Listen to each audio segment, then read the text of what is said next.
त्रिदेवों की उत्पत्ति। सृष्टि के आरंभ से पूर्व ब्रह्मांड जल में डूबा हुआ था। चारों ओर अंधकार ही अंधकार था। उस समय सूर्य, चंद्रमा, वृक्ष, प्राणी किसी की भी उत्पत्ति नहीं हुई थी। केवल भगवती जगदम्बिका परम ब्रह्म के रूप में विद्यमान थी।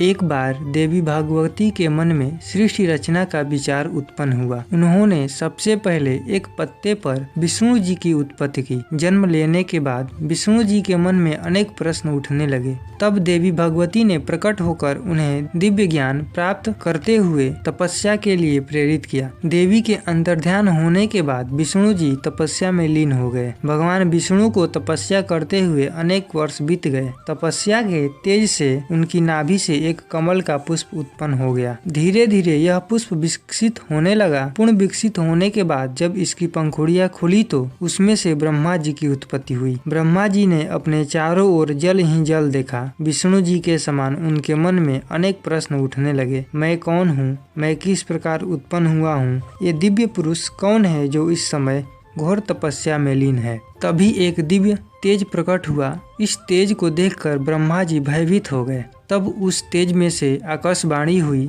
हे पुत्र, भयभीत मत हो। यह तेज देवी भगवती के निरंकार रूप का प्रतीक है। तुम्हारी उत्पत्ति देवी भगवती की कृपा से हुई है। इस ब्रह्मांड में देवी भगवती ही निराकार और साकार दोनों अवस्थाओं में व्याप्त हैं। उन्हीं की इच्छा से प्रलय और सृष्टि में जन्म और मृत्यु का चक्र चलता है। अतः हे पुत्र, देवी भगवती की तपस्या करो। ब्रह्मा जी ने तपस्या आरंभ कर दी। तत्पश्चात देवी भगवती ने शिव की उत्पत्ति की। तीनों देवों ने देवी भगवती की तपस्या करनी शुरू कर दी। हजारों वर्षों तक तपस्या करने के बाद अंत में देवी भगवती साक्षात प्रकट हुई और तीनों देवों से बोली, हे त्रिदेवों, तुम्हारे अंदर मेरी ही शक्ति साकार रूप में समाहित है। मेरे द्वारा ही तुम्हारी रचना हुई है। तुम्हारी उत्पत्ति का उद्देश्य सृष्टि का कार्य सुचारू रूप से चलाना है।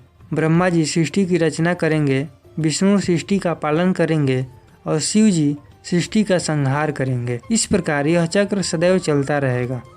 इतना कहने के बाद भगवती ने त्रिदेवों के लिए 3 विभिन्न लोकों, ब्रह्मलोक, विष्णुलोक और शिवलोक का निर्माण किया। देवी भगवती की आज्ञा से त्रिदेवों ने अपने अपने आसन ग्रहण कर सृष्टि का कार्य आरंभ कर दिया।